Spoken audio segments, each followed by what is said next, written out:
Thanks very much for the invitation, the opportunity to speak. This is my first time at AGCT, and I'm very happy to be here. Is my handwriting big enough for people at the back? Okay, great. If it gets small, please let me know. Okay, so the main focus of my talk today is going to be joint work with Ila Varma.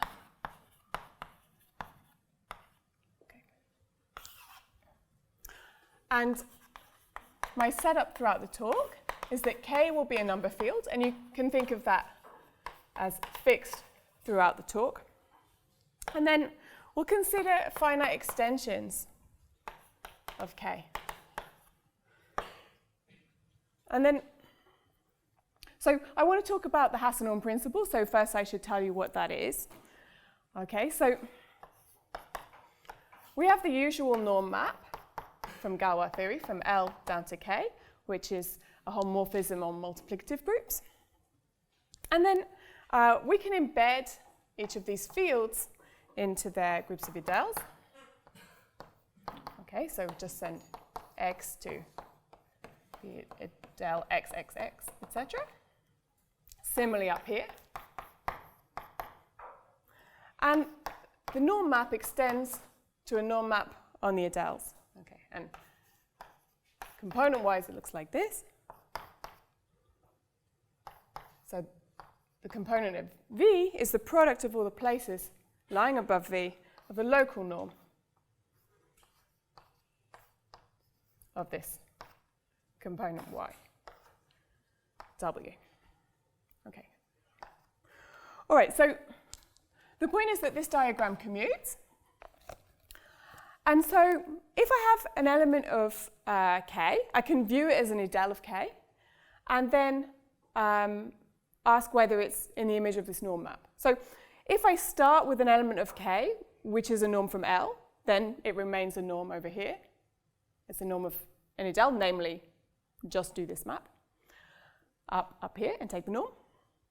But the question is, what about going the other way? Right? What if I have an element of K that when I view it as an idel, it's in the image of this idelic norm map, so it's a norm everywhere locally, if you like. Does it actually have to be a global norm? Does it have to be a norm of an element from L? If so, then we say the Hasse norm principle holds. So let's define the knot group, which measures the failure of this local global principle. So the knot group attached to this extension is the quotient of the elements of K which are everywhere locally norms by the global norms. Okay. And so we say that the Hasse norm principle holds if this group is trivial. And I'll abbreviate Hasse norm principle throughout the talk as HMP. So this knot group being trivial means that being a global norm is equivalent to being everywhere locally a norm. Okay. And we have plenty of sufficient conditions for the Hasse norm principle to hold. I'll give some examples. So the original Hasse norm theorem showed that the Hasse norm principle holds for cyclic extensions. We also know that it holds for extensions of prime degree. That's due to work of Bartels. And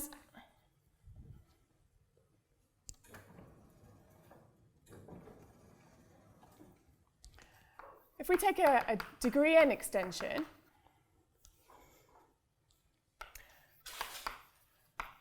and consider its normal closure,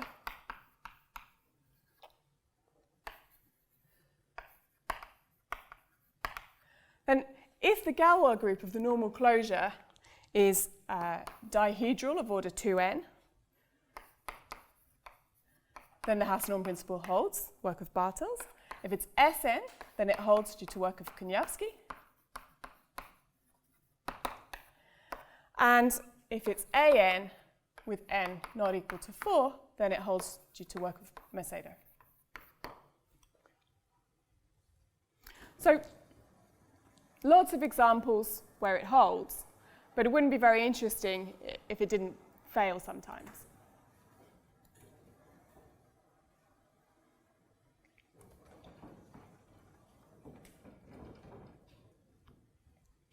Okay, so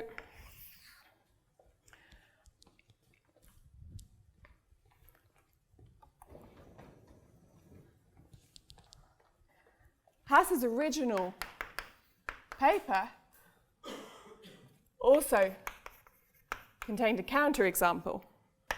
So if we know that the Hasse norm principle holds for extensions of prime degree, then the first degree in which we could hope to see a failure is degree 4. And in fact, Hasse gave the following biquadratic counterexample.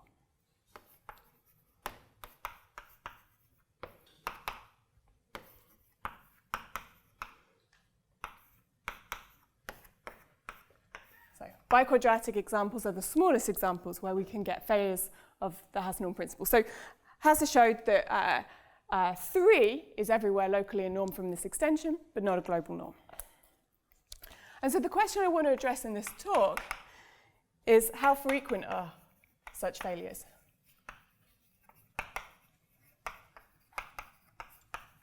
So fix some family of fields, maybe biquadratics, and ask yourself, okay, we know that the Hasse norm principle can fail in this family, but how common are the failures? Are they a positive proportion? Are they 0%? Like, how hard did Hasse have to work to find such an example? Would you be able to just pluck one out of the family at random? So let's have a look at biquadratics.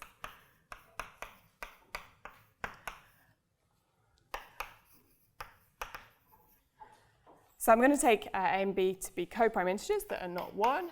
They're going to be square free. And for simplicity, they're both going to be 1 mod 4.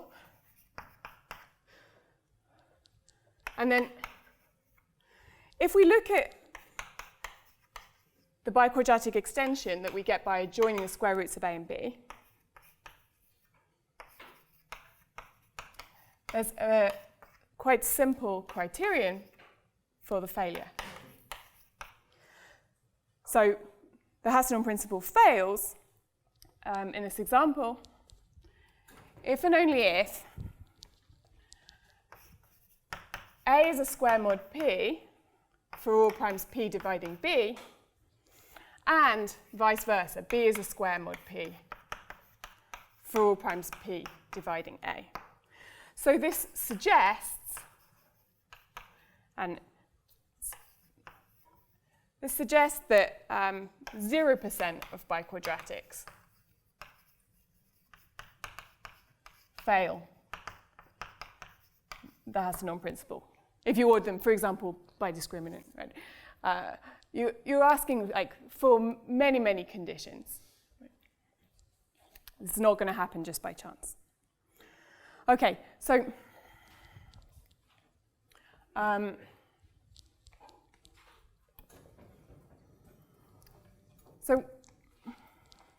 with Chris Fry and Dan Lohren, we looked at abelian extensions, so a bit more general than biquadratics.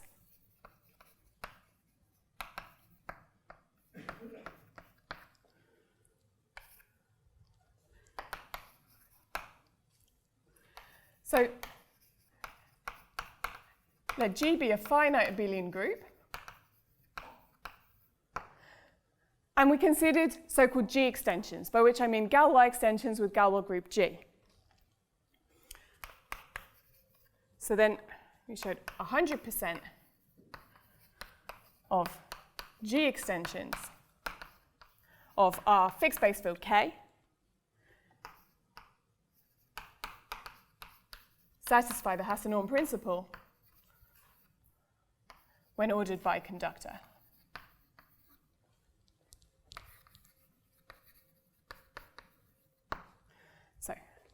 G extensions, I mean L over K Galois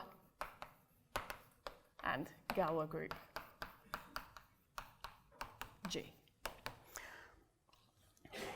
So, in fact, it turns out that this was sensitive to the ordering. A previous result with Frey and Loughran, we showed that when you order by discriminant, then for some abelian groups, you can actually get a positive proportion of failures. But anyway, we kind of solved the abelian case, ordering by either discriminant or conductor. And in the biquadratic case, these failures are 0%, but what kind of 0%? That question was answered by Nick Rome. He actually gave an asymptotic formula for the failures, and Koymans and Rome have given, when ordering by discriminant, have given asymptotics for failures in a slightly more general setting than biquadratics. Okay, but I want to leave the abelian setting and talk about non-abelian extensions. So the first kind of statistical result about failures of the Hasse norm principle in non-abelian extensions is by Macedo. It's in his PhD thesis in 2021. But, so, I mean, you have to find some family of non-abelian extensions in which the Hasse norm principle can fail and in which you can count number fields. And there aren't actually so many of those. So Andre looked at D4 octics. So Galois degree 8 extensions with D4 Galois group. So he showed that 100% of them, but not all, satisfy the Hasse norm principle. And it didn't matter whether he ordered them by discriminant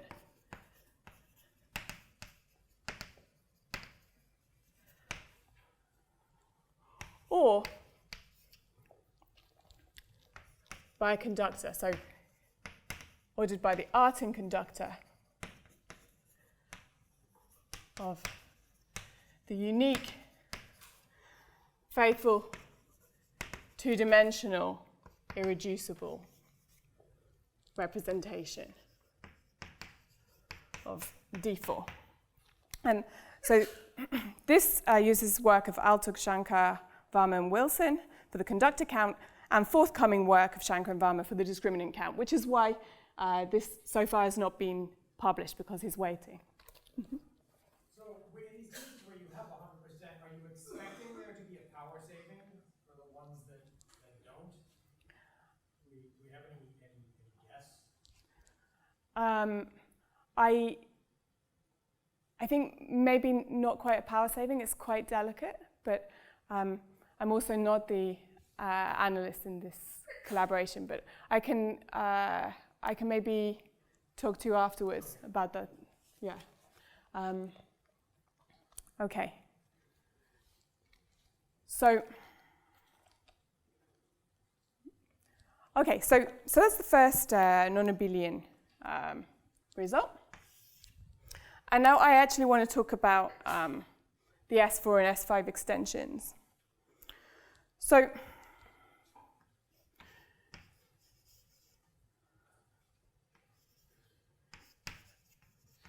if we want to count S4 and S5 extensions satisfying or failing the Hasse norm principle, then we would like to have local conditions for that failure. So I mean conditions in terms of the local Galois groups, the decomposition groups at different primes. And so that is something we did in joint work with Macedo, published 2022. Okay, so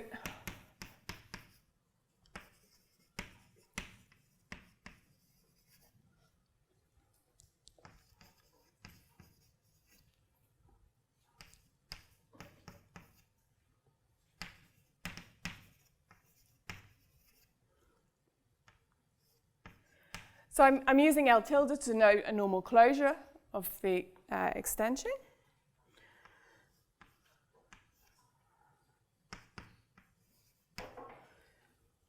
And I'm going to use G for the Galois group. And in this result, the Galois group should be A4, A5, S4, or S5.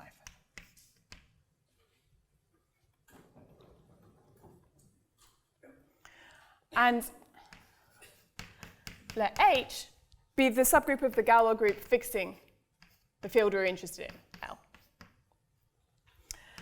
Then the knot group of L over K is either trivial or cyclic of order 2. And we have precise conditions, local conditions for when we get these two possibilities. So first, if the order of the subgroup fixing L is odd, then the knot group is trivial, so the Hasse norm principle holds, if and only if there exists some place V of K whose decomposition group contains a copy of V4. So this decomposition group, I mean the local Galois group of this Galois closure, completed at V.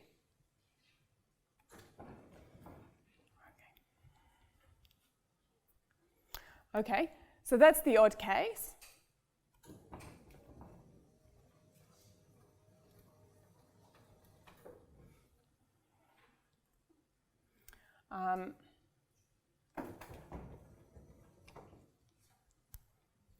What if H is even in order?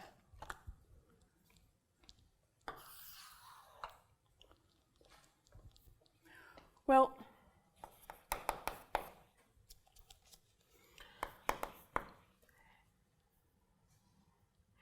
if there exists some cyclic subgroup of order 2 generated by a double transposition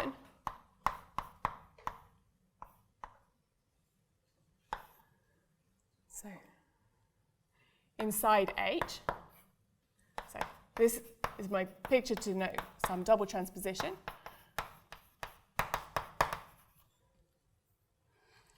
And the index of that subgroup in H is odd, then the Hasse norm principle holds if and only if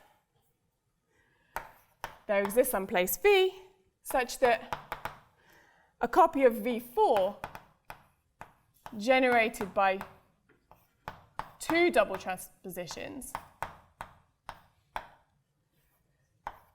lies inside the decomposition group. So this is some copy of V4, and this is some copy of C2. And then in all other cases, the Hasse norm principle just holds.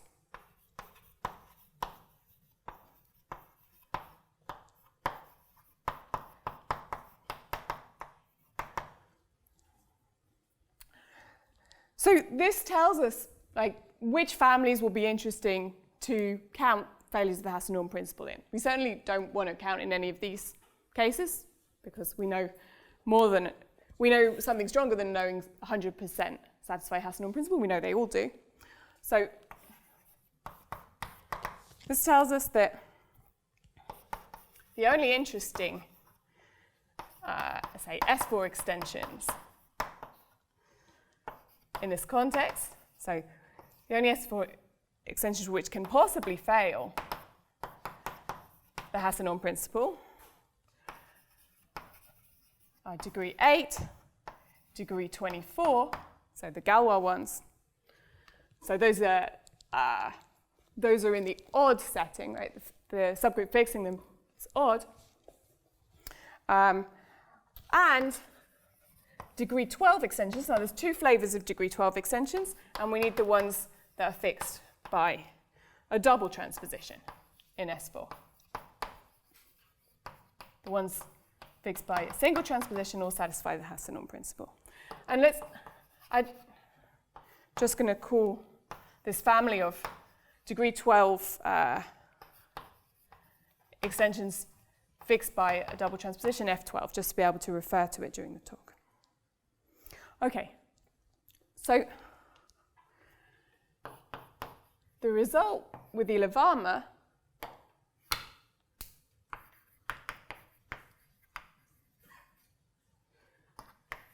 this is not quite on the archive yet, hopefully soon.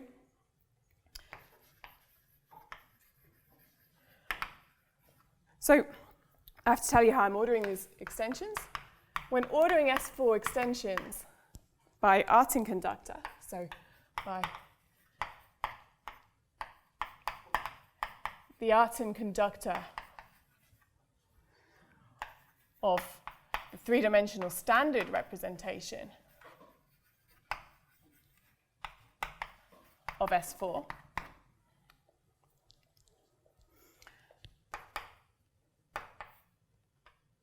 then the Hasse norm principle holds for 100% of degree D S4 extensions for D either 8 or 24. So like in the H is odd setting, we get 100% success rate. But in this family F12, degree 12 extensions fixed by a double transposition, then we can get a positive proportion of failures. Okay, a very different behavior.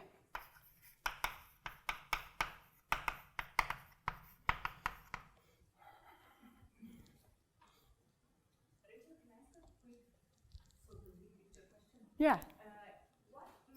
What is the secret that makes it succeed in this case with the S4 and S5 and A4 and 5 over there?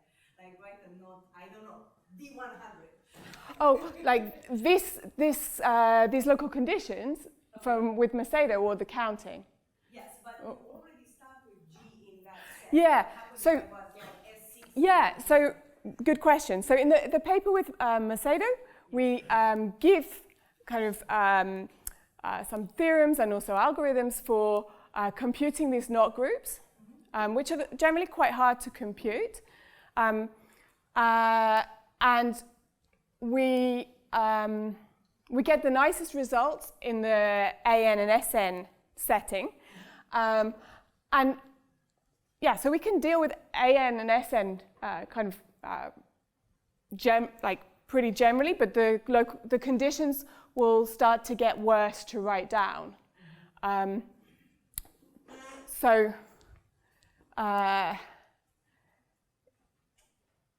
in this setting, we can write down a very nice condition, but in general, you probably just, you'll have like different conditions about subgroups occurring in the decomposition group, and maybe there's a longer list. It's not just V4s that you care about, right?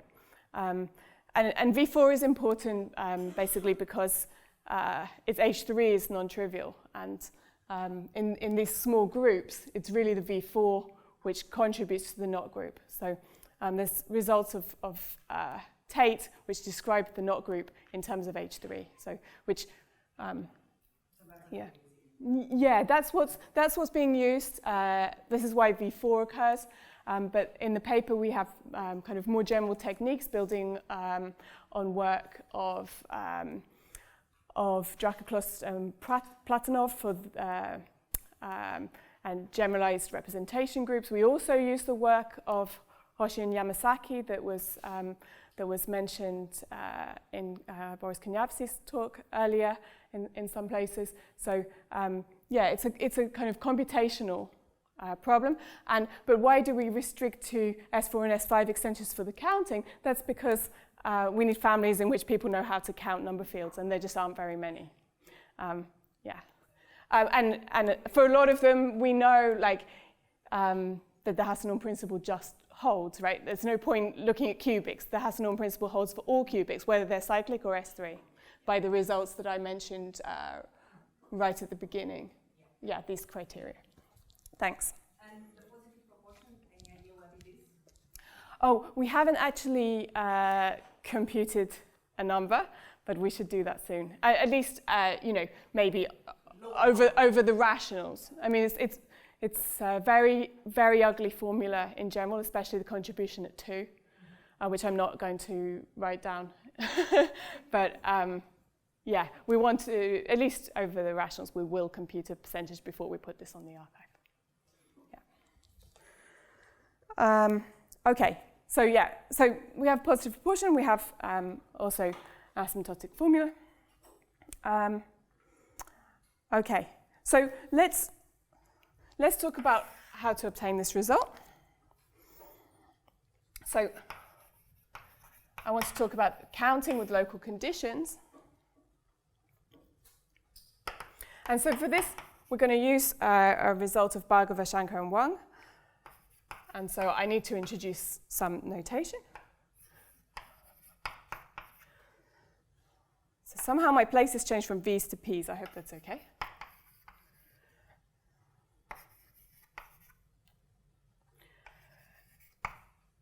So at each place of our field, we're going to declare like what kind of completions we want to allow L to have at the place P. So it's going to be an étale algebra over Kp in general. So sigma P is a set of isomorphism classes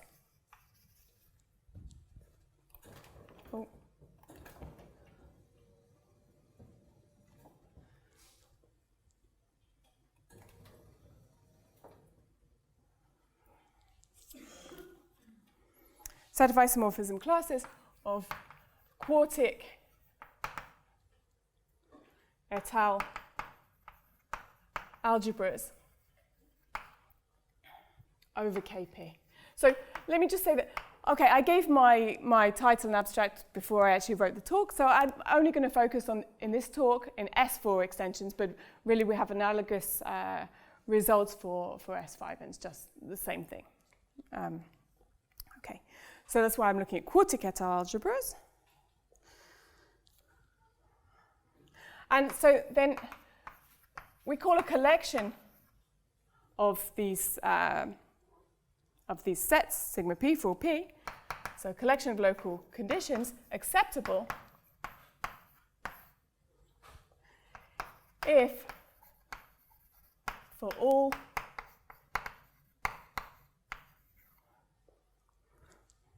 but finitely many places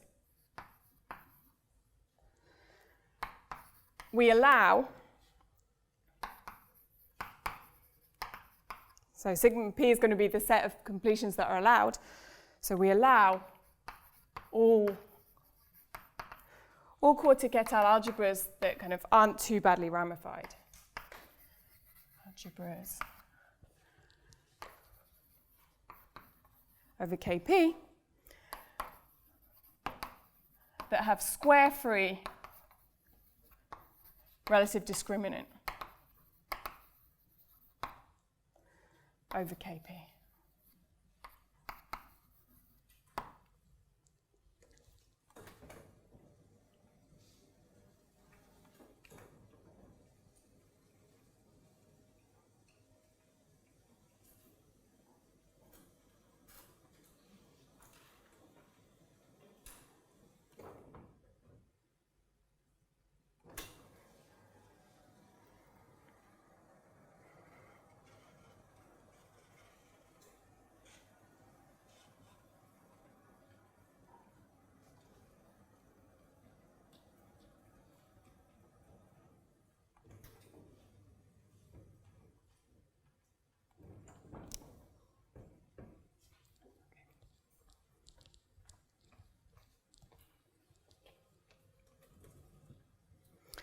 Okay, and then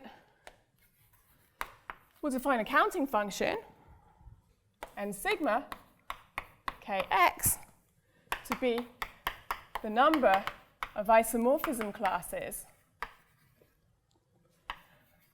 of L over K quartic S4 extension, so a quartic extension whose normal closure has Galois group S4, such that its norm, or the norm down to Q of the relative discriminant, is at most X, and it satisfies all the local conditions.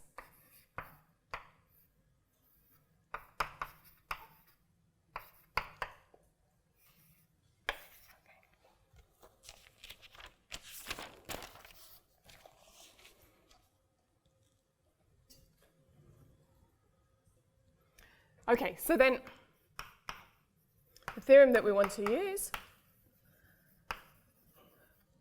So it might be a bit mysterious right now why I'm talking about quartics, but that will become clear when I explain about the ordering. Okay. So Bhargava, Shankar, and Wang said that if you have an acceptable collection of local conditions, then there's a positive proportion of your S4 quartics which satisfy those local conditions. And we have the following asymptotic formula.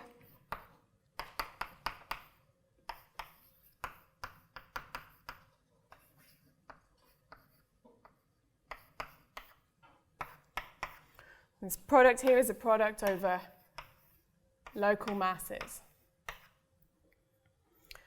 So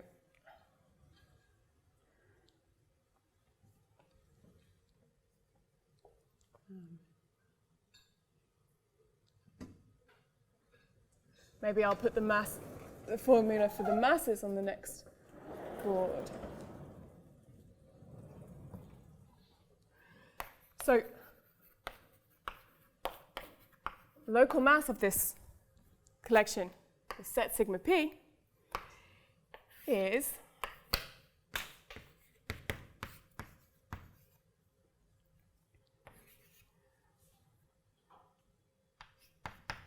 so we scale by this factor norm p minus 1 over norm p, and then we have the p-adic norm of the discriminant, relative discriminant,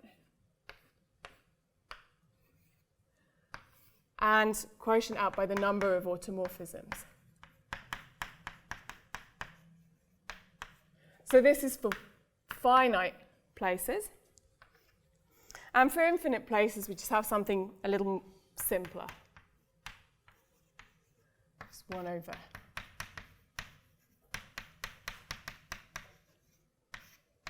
One over the number of automorphisms. Okay. So and they also give a formula for this mass when sigma p is just everything. You know,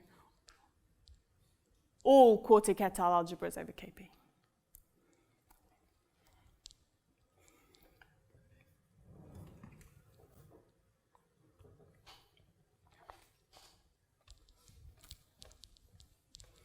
So now let me talk about the ordering and explain why this result is relevant to us. Because we want to count things like S4 octics or things in this family F12. Okay. So here's my extension that I'm interested in. Here's its normal closure. This has Galois group S4. And then I can take a fixed field of a copy of S3 inside S4. And let's call that field F. Okay. And this is an S4 quartic, right? So this is one of the things which was being counted by Bhargava, Shankar, and Wang. Okay.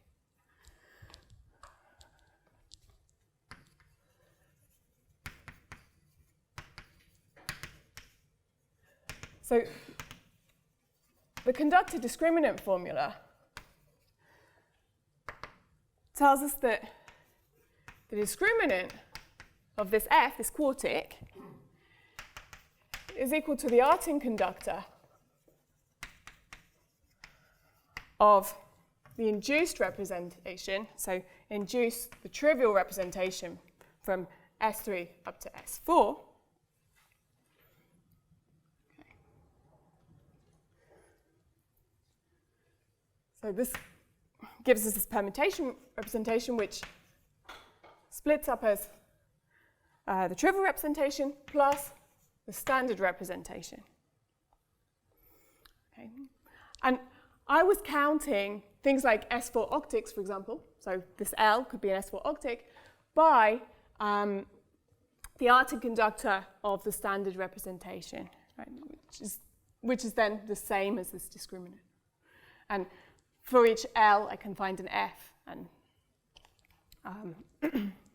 it's unique up to conjugacy. Okay, so the upshot of all of this is that counting in our families of S4 extensions, e.g. counting in F12 or counting the S4 octics, by the Artin conductor of the standard representation, that's equivalent to counting S4 quartics by discriminant.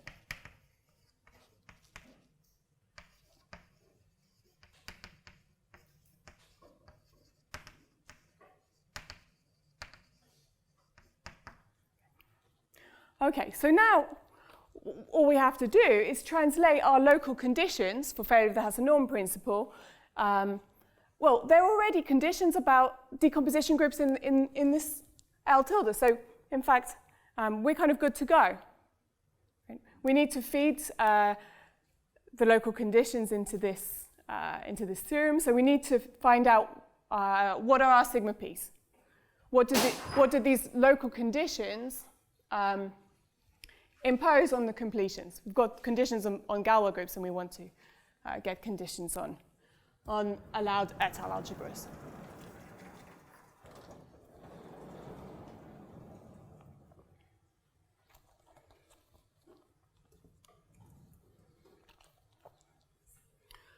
So let's do an example of that.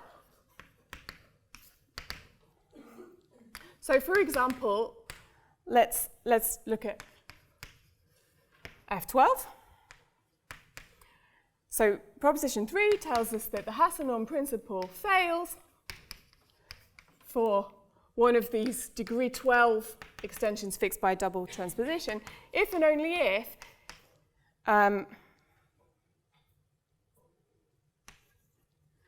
right, so the condition was, this is in the even setting, where is it?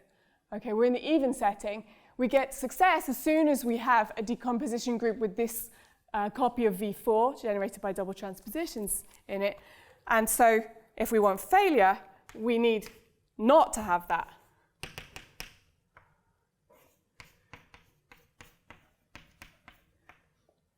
So this is in S4. There's just one, this one double transposition copy of V4, the normal one. And this is for all places. So, and we show that imposing this at all places is an acceptable collection of local conditions. So we're never excluding anything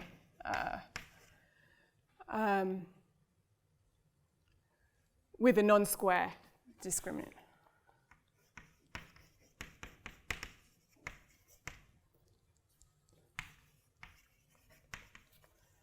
Conditions and compute the local masses MP in theorem 6. Okay, first of all, we have to compute the sigmas.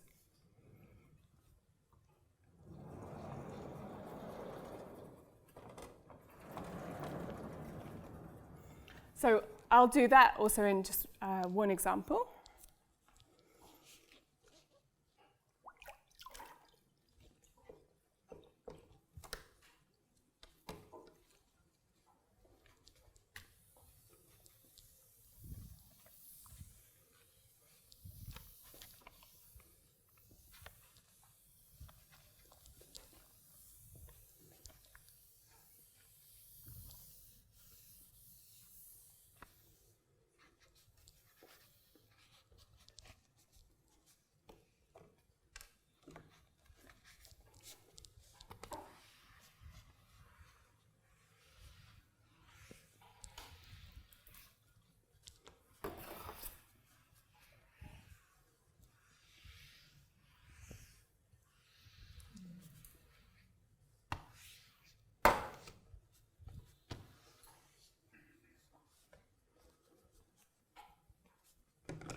guess this is a good time also to ask for any questions, if there are any.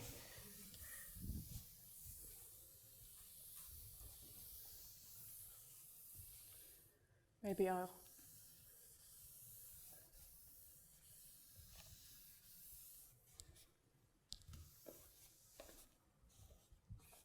keep that bit with the local condition.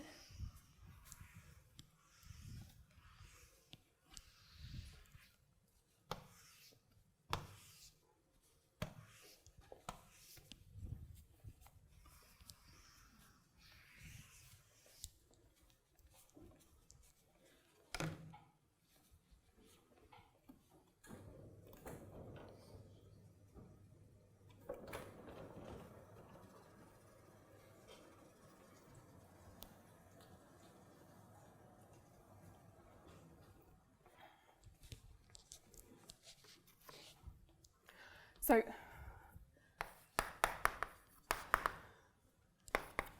let's suppose that our prime, the norm of the prime, is congruent to 1 mod 4. Then we show that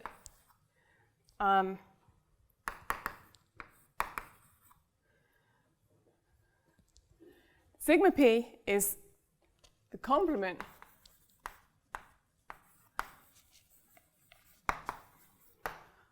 of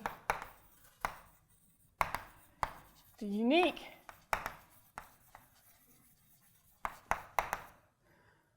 biquadratic extension of Kp. So when we adjoin square root of a uniformizer and square root of a generator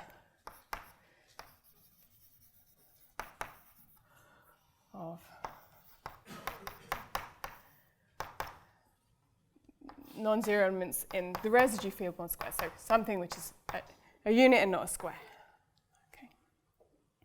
Okay, and then the discriminant of this is p squared. So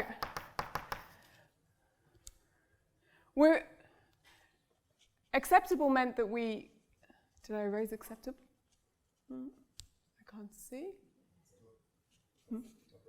Oh, thanks. So we're allowed to, yeah, for me it's like completely reflective with the board lights. I can't see anything.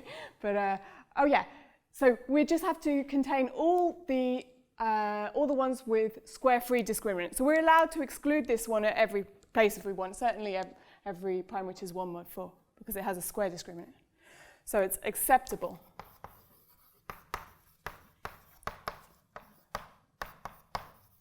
to exclude this at all p with 1p 1 mod 4. And then, okay, so then we're just excluding this one étale algebra, which happens to be a field. And I told you that Bhargava, and 1 gave a formula for like the mass of all the étale algebra, so we can use that, and we just have to subtract the mass of this one. And we can compute the mass. Okay, so the mass of this extension, so it's always mp minus 1 over mp, and then we have to take the p-adic absolute value of this discriminant. Okay, so that's non-p to the minus 2 by definition. And then we divide by the number of automorphisms. This is a V4 extension, so that's 4.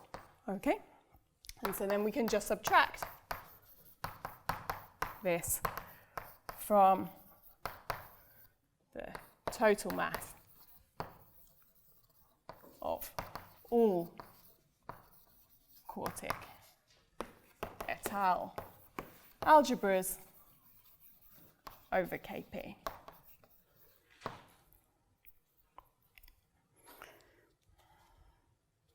And maybe just to, so I'll just tell you that like the local factor that we get once we do the subtraction is mp minus 1 over mp. And then we have 1 plus mp plus 7 over 4 mp squared. That's because that was a 2 over mp squared, and we took off this one. And 1 over mp cubed. Okay, so I'm basically out of time, but I mean, I'll just tell you that there's something very similar local factor for when the norm is 3 mod 4. In that case, we just subtract this extension as well. And the factor at primes above 2 is really horrible. So, so in that case, we need to exclude all the totally ramified degree 4 extensions except those that are C4 extensions. And likewise for the kind of half ramified extensions, the one with residue degree 2 and ramification degree 2, again, apart from the C4s. And so that necessitates a computation of the mass of these horrible, wildly ramified quartic extensions. And that's something that's very recently been done by Sébastien Monet and should appear soon on the archive. And my last comment is that for the, I've been talking about the F12 setting where we get a positive proportion of failures, and that's what we're computing. But I told you also that we get 100% success rate for the S4 octics and the Galois S4 extensions. So in that case, I mean, we look at the local conditions given by this proposition 3. And we're in this first setting. And it turns out that this does not correspond to an acceptable collection of local conditions. We are actually excluding things with non-square discriminant. But OK, we can just impose those conditions at finitely many places. That's always acceptable. We're always allowed to do what we like at finitely many places. And then show that we get something which tends to 0 for the failures as we let the number of conditions imposed increase. But one of the reasons that this is not yet on the archive is we'd like to do better. So we would like to see if we can actually not just get that kind of very rough 0% result, but can we get some bounds that's a bit closer to real life. Okay, thank you very much for your attention.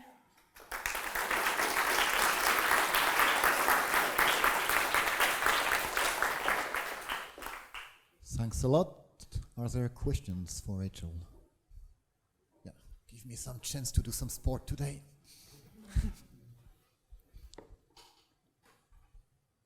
Do you know what the status is of the analog of theorem 6 for quintics? Oh, for yeah. S5s? So I just wrote it for quartics, but it's also for quintics. They also do quintics. Yeah, they also do quintics and S3.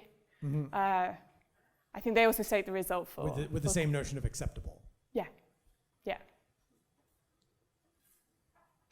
And that's what we use for the S5 extensions. Yeah. More questions?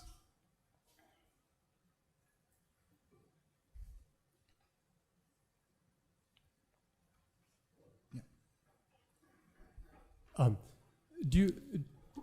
you say something about the relation to the actual class group? This looks very close to the, what you would do for counting abelian extensions and classification. Relation between the not group and the class group? Yeah. I mean, they're both kind of class field theoretic objects, but apart from that, I don't know a relation. One thing that's interesting is that in the Galois setting, if you were interested in, say, the integral analog of the Hasse norm principle, so if you have an integer in your number field, which is everywhere locally the norm of an integer, norm of a local integer, and you want to know whether it is actually globally the norm of an integer, then like a sufficient condition for this integral Hasse norm principle to hold is that the knot group and the class group are both trivial. So I was wondering whether there would be some kind of integral knot group, some analog of the knot group that kind of binds together the usual knot group and the class group. Actually have a student, Harmeet Singh, who's working on that stuff. But the first thing, of course, he pointed out is that the natural analog that you would make of the knot group is not a group. It's just a monoid. So that seems pretty nasty. But he has been able to obtain some results about the integral analog, and I hope that those will appear soon as well.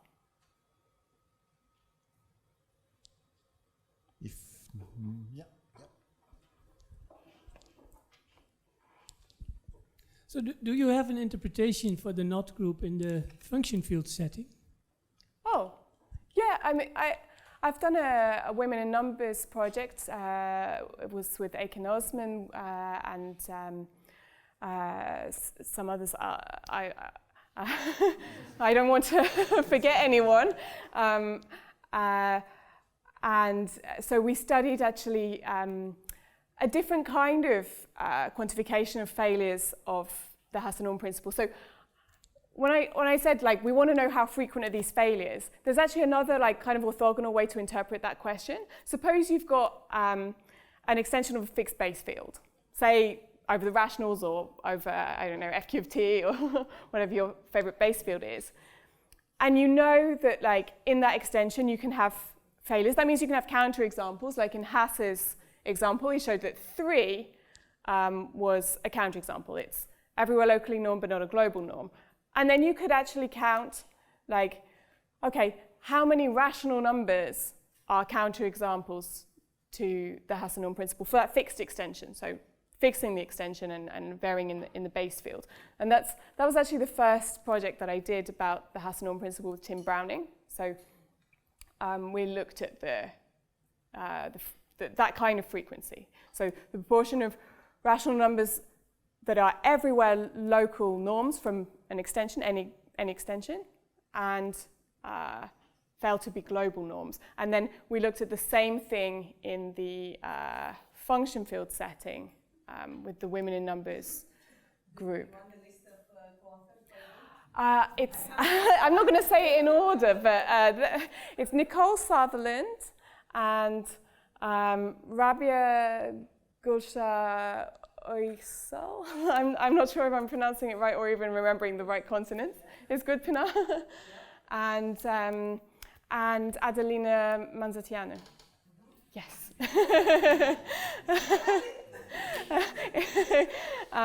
So yeah, we looked at that, and this was very nice because it was for me the first time I looked at class field theory in function field setting. So yeah, we have some results in that direction, but not for varying the field. We haven't done that. So that's now you passed the test. So any other question? All right, then let's thank Rachel again and.